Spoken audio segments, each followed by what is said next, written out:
দৈনন্দিন কথাবার্তার মধ্যে আমরা অনেককেই জিজ্ঞাসা করি যে তুমি কোথায় আছো, এখন তুমি কোথায় আছো। সো এটার উত্তর আমাদেরকেও সারাদিন অনেককেই দিতে হয়। সো আজকে আমরা এইটাকেই মূলত কিভাবে ইংলিশে বলবো এই প্যাটার্নটা শিখবো। সো আমার যদি কাউকে বলতে হয় যে তুমি কোথায় আছো, সো সেক্ষেত্রে আমরা জিজ্ঞেস করতে পারি হোয়ার আর ইউ নাও, তুমি এখন কোথায় আছো, হোয়ার আর ইউ নাও।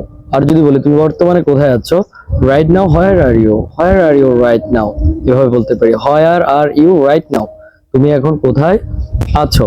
সো এটার আনসার আমরা ডিফারেন্স ওয়েতে অনেকভাবে দিতে পারি। সো আমি বলতে পারি যে আমি এখন রেস্টুরেন্টে আছি।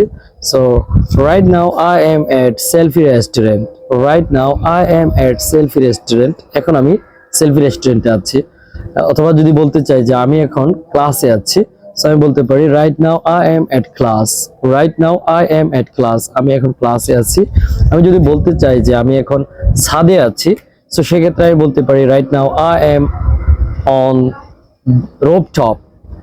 সো আমি বলতে পারি I am right now I M on the rooftop, আমি এখন ছাদে আছি, এভাবে বলতে পারি। সো আমি যদি বলি যে আমি এখন খাগড়াছড়িতে আছি, সেক্ষেত্রে বলতে পারি right now I am in Khagrachari. So এইভাবে এই কথাগুলো দিয়ে আমরা সারাদিনের এই কথাবার্তাটা কনভারসেশনটা চালাতে পারি।